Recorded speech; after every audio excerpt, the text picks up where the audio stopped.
Finally, ito na mga idols at available na sa store ang all-new Suzuki Access. Yan po ang latest model release ng Suzuki Motorcycle Philippines kung saan mas moderno at kauna-unahan nilang scooter na merong phone connection or ang tawag na Suzuki dyan ay Ride Connect. So mga idol, ito pong version na to ay meron lamang isang colorway o isang kulay na available. Yan nga po ang matte blue. At ang kagandahan dyan, meron pa tong freebies na pre-helmet. Napakaganda ng kanilang previous na helmet na yan. And kung gusto mong malaman lahat ng specs and features ito, samahan nyo ako mga idol at isa-isayin natin lahat dyan from the price, installment at features. Ito, at ihahatid natin sa inyo ang latest model ng Suzuki, ang kauna-unahan nilang classic style scooter. Available na ngayon dito sa Guanzon Suzuki 3S Shop dito sa Mangaldan, Pangasinan. At mga idol, ito po ang version or edition na Ride Connect. So, isang color lang yung available para sa ating Ride Connect. Again, inuulit ko, one color lang. Ito lamang ang kulay na available, matte blue color, no? So, ang kanyang paint finish is matte. Ayan, hindi siya glossy. And isang color lang yung available dito. So, ano ba yung pagkakaiba nito sa standard version? Ito po ay merong new digital display at meron siyang connection or phone connection. Ang tawag na Suzuki dyan ay Ride Connect. So, yun lang yung pagkakaiba nila at yung color version siyempre. So, mga idol, kung gusto natin ito po ay available na dito sa Guanzon, Suzuki Mangaldan. At ang presyo nito, SRP, 93,900 pesos. And pwede rin kayo maglabas dyan via financing or installment. Meron tayong collab na financing dito. Down payment, 15,000 at trees to pay 4,013 pesos. Kaya mga idol, kung gusto nyo mag-apply, let me know, subukan nyo ang ating alagang boyet. Tutulungan natin kayong makakuha niyan, cash man yan, or financing. Mga idol, ang ating latest model na to ay merong napaka-premium na headlight design at LED pa ang nakalagay sa kanyang high and low beam. Meron din tong position light or tawag natin dyan, daytime running light. Ang mga signal light dito ay naka-bulb type pa.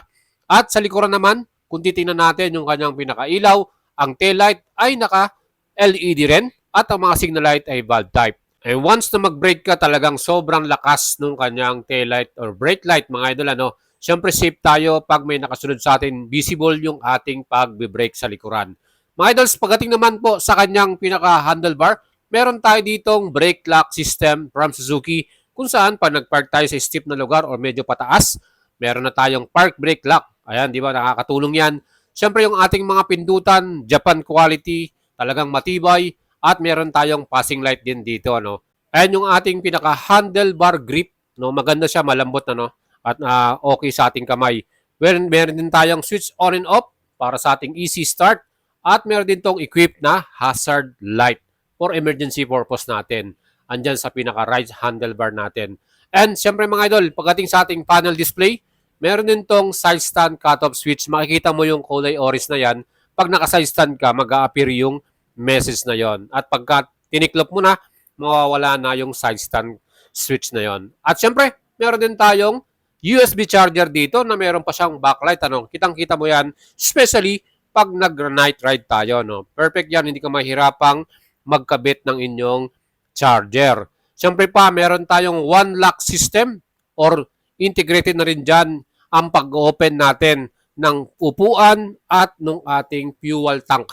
At for anti-theft, meron siyang shutter lock mga idol. Siyempre, mas secure ang ating scooter na to mga idol. Ngayon, pag gusto mo lang i-open yung ating pinakaupuan, i-push mo lang yan, going left side, ma-open mo na yung upuan, at going right side naman, may i-open mo naman ang ating fuel tank na nasa likurang bahagi. So, itong fuel tank natin mga idols, nasa rear side. At yan nga, ma-open mo na. Meron tayong plastic cover cup dito. At kagandahan dyan, meron din siyang pinakalagayan. So, pag nagpaparefill ka, hindi ka mahirapang hawakan yan. Mga idols, ang capacity nito ay 5.7 liters. At ang ating namang average fuel consumption claim ng Suzuki ay matipid sa gas 57.3 km per liter. So, pagka nagpapultang ka, 5.3 malayo-layo na yung mararating mo niyan mga idols at ilang linggo mo nang gagamitin yan kung malapit lang ng inyong pinupuntahan. Again, yung seat cover natin, quality din, premium yung looks niya, color brown yung ating seat dito sa ating bagong Ride Connect version. At pagdating naman sa ating underseat, 24.4 liters yung kanyang luggage compartment. Ang kagandahan dyan, sabi ko nga sa inyo, meron na tayong freebies na helmet.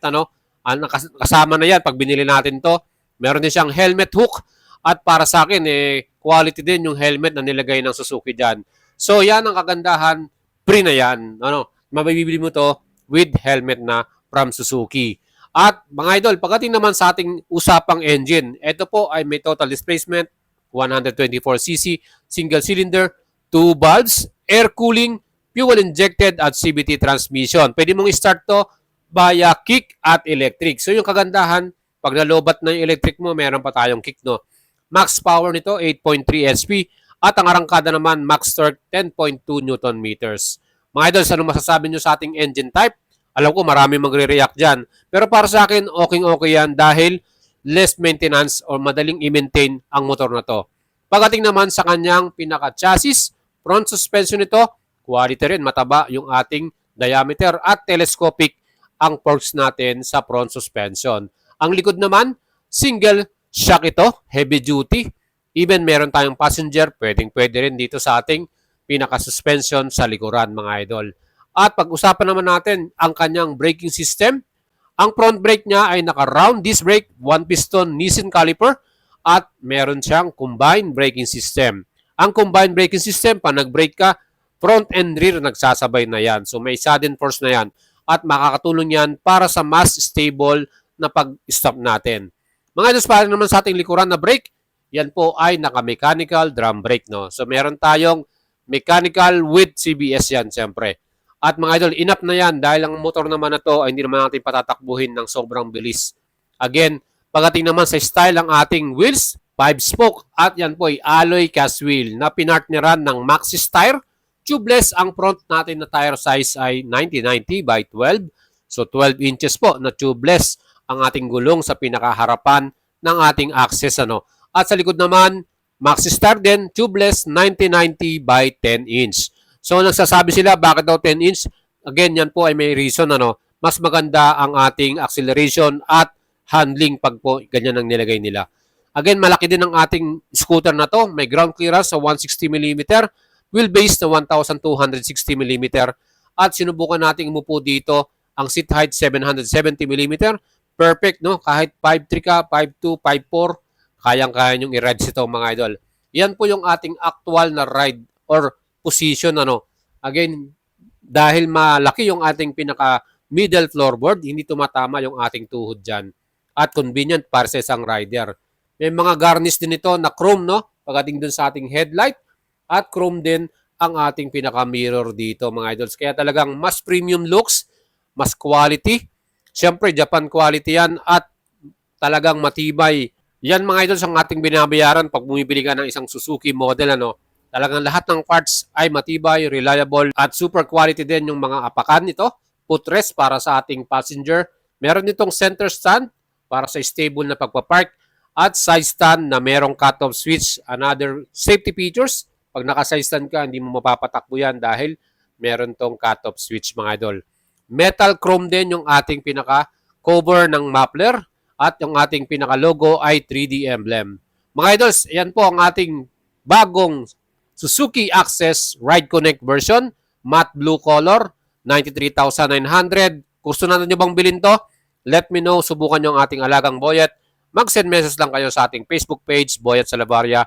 At huwag nyo kalimutang i-subscribe ang ating channel dahil lahat ng paparating na bagong motorsiklo sa Pilipinas ay ating ibibigay sa inyo at makikita nyo lang sa ating channel. Mga idols, advocacy nating makatulong sa ating followers, subscriber.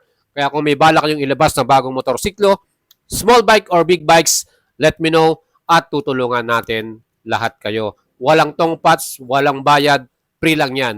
Kaya dito lang yan sa atin, mga idols. Ang lagi nyo pong suportahan ang ating channel at ang ating page. Salamat, mga idols, at ingat kayo.